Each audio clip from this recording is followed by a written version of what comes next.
Hey guys, it's Dan from Man's Family Forge here, and we're going to be working on a new project. We're going to be doing a kitchen knife, kind of a kitchen knife slash cleaver. Got the forge fired up and getting warmed up. Throw the steel in just a bit. So here's the drawing that I drew up for our next project. It's kind of like a kitchen chef's knife slash cleaver. It's about 10 inches long, about 4 inches in height. That's what we're looking at right now. We're going to be making the knife out of 5160, which I just started to pound out.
Alright, so after some pounding, we still have some work to do. You can see the shape isn't quite exactly what we're looking for. One of the big things here is getting this curve. I think that's the first thing I'll do. I think I'll heat this up, try to get more heat here in this area, and then I think I'm going to put it in the vise and pound out, try to get a nice curve here, and then after that, we'll go for this curve as well. Another thing that you can see needs to happen is that this area, or this spot, needs more material here. So I think I'm going to draw this out. I think what I'm going to do is try to get the material from up here. As you can see, it's a little thicker over here than it is, say, in here. So I'm going to try to push this kind of down in this way. I think I'm going to elongate the handle a little bit. There's still some meat, a little too thick there. I think if I did this again, I would have cut my leaf spring a little bit more like this instead of perpendicular, just because it would have been easier to achieve this shape.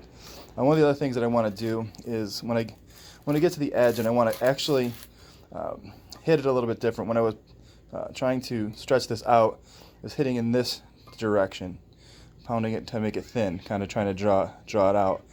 And that can lead to like some stress internally. I saw a video from a master sword maker that was saying that when it comes to edge work and you're trying to kind of like forge in your bevel, that you're better off compressing it. So with your angling your hammer so the strikes are this way. If you did it on a piece of wood, you'd see that if I hit a piece of wood and tried to hit it this way, not compressing it but stretching it, it would tear the fibers apart. If I hit into the wood, compressing the wood, the wood would compress. And the grains of steel are not completely unlike the grains of wood. So anyways, those are some things that we're going to do. Heat up the forge and get pounding. So here's what I was talking about. When I was drawing out my piece, I was hitting this way under heat to try to draw that out. You can see with the hammer marks. I was doing that. Not so much on that side. Alright, so here's a demonstration. If I did that with wood, you see what that does to the grain structure of wood. Alright, so if I instead compress the blade, upsetting it, you can see what happens to the wood.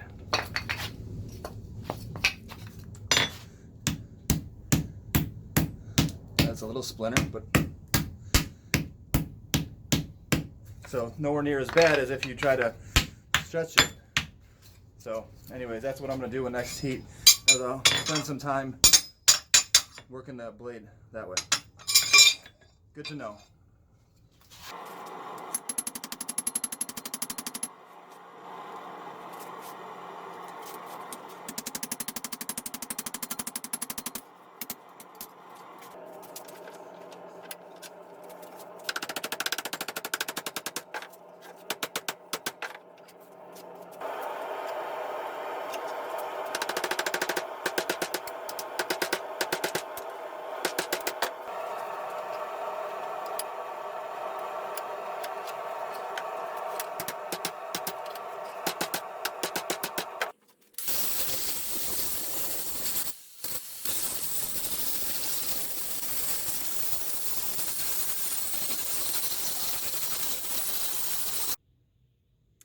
So I've traced the pattern out onto my piece of steel, and unfortunately it's not exactly how I want it. There's a little bit of a gap here. I don't have enough metal, I don't want to pound any thinner than it already is. I already got a very thin spot here, but that'll be okay because most of that'll be taken away by that curve. So I've got all the scale off it. Next step is going to be to cut this out. I think I'm going to use an angle grinder, probably an angle grinder to cut these, and maybe my 2x72 sander to get in here.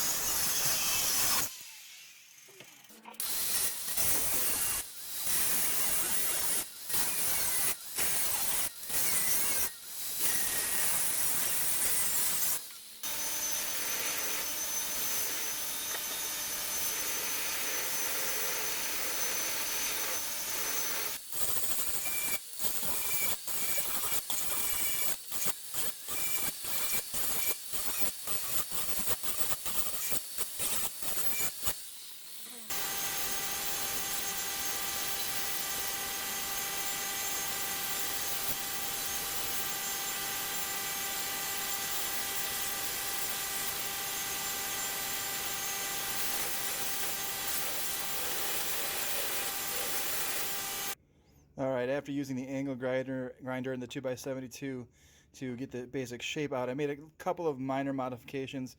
Some because I had to because of the steel, and then some just because I felt it felt better. Kind of made this area here an indent a little longer or a little deeper than it is in the pattern, and then I extended the handle just because as I was holding it, just felt better in the hand. This seems like it would be just too short. You'd always have one finger hanging off, and that's not comfortable. I do wish I had a little more meat on it. I would rather have this a little bit thicker, especially in this area right here. However, I don't think it's going to be bad. So it's a little rough right now, but that's what it looks like after the basic shaping.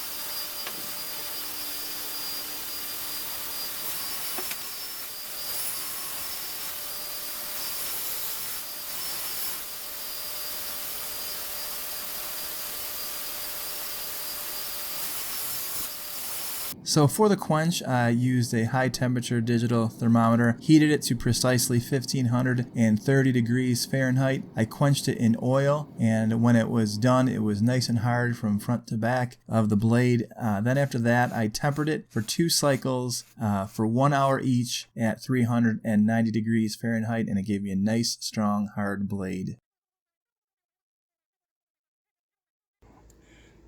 Okay, well, after the heat treat, I tried to differential harden the blade, getting mostly just the blade quenched and hardened, but unfortunately the handle is also quite hard. I've tried to drill holes in the handle.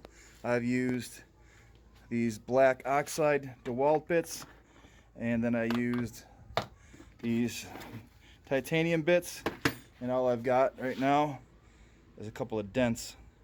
Very hard. So I'm going to try, I heard you can try cobalt. So these are expensive cobalt bits. I'm going to give these a try. So the cobalt drill bits did not make holes. They weren't able to go through the handle. It was just too hard. So what I do is temper the handle by sticking the blade in some water while I heated the handle up with some propane, get it up to a nice temperature, and then let it cool. And after that cycle, I was able to put holes in the handle. I definitely didn't want to ruin the blade hardness, as I achieved a really nice quench and a nice hardness in the blade. So a friend of mine had an ash tree in his yard that was devastated by the ash borer beetles, so he had to have it cut down. I asked him for a piece of it, and I'm going to use that piece to make handle scales for this knife. Ash is a really nice hardwood. It's very fragrant, smells nice when you're working with it, but because it is kind of hard on the hard side, it is prone to burning. So when you're sanding or cutting, just take it easy, take it slow, so you don't end up with burn marks on the edges. I took this really, really slow and had a new blade on my table saw, and still had to take my time.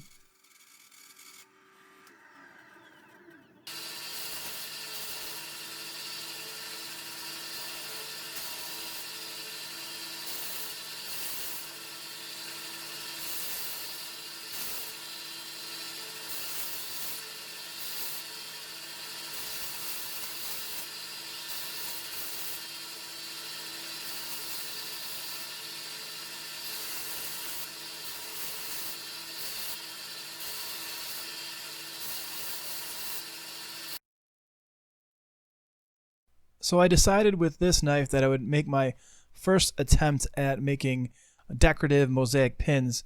And what I wanted to do was mix some black dye in with the epoxy, because I wanted to contrast with the lightness of the ash handle. And what I'm going to do is I'm going to make my mosaic pins out of a 1/4 inch aluminum tube. And then inside of that, I'm going to insert brass pins. The brass pins that I made, the pattern was there was an 1/8 inch brass pin in the middle, surrounded by 5 1/16 of an inch brass pins on the outside. So it kind of made a cool little pattern with that bigger pin on the inside and then the smaller pins on the outside.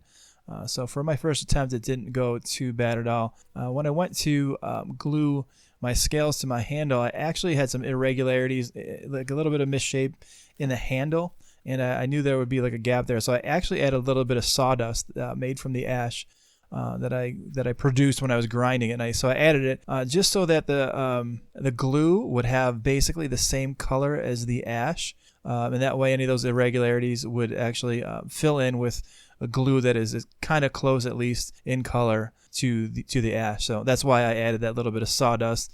Then I simply inserted the pins, and they went in nice and smooth.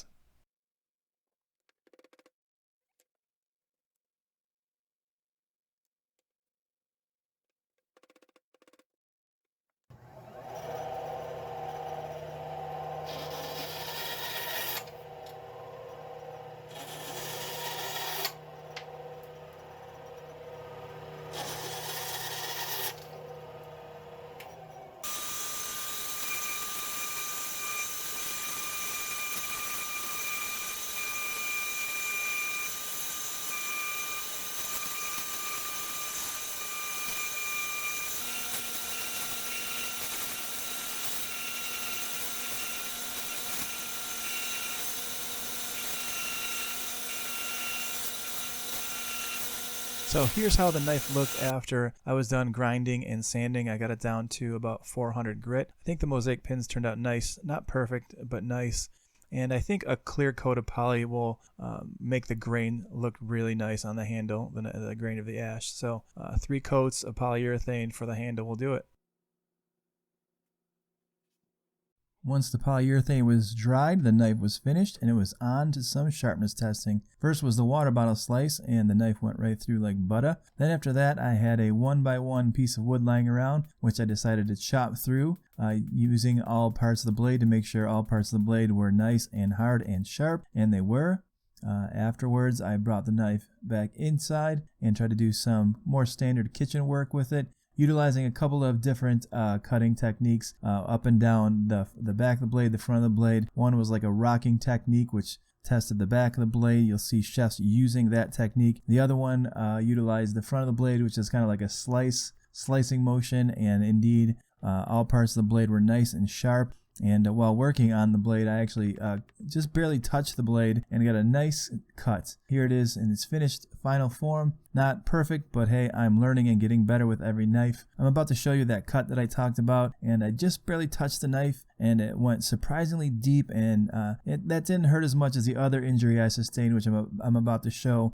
If you don't like the sight of blood, turn away for sure. This one's gross. I drove my finger into my grinder while it was operating at a high speed and took off a good chunk of my finger. Kept me out of the shop for 2 or 3 weeks, but hey, I'm fully recovered and back to knife making. Thanks a lot. See you next time.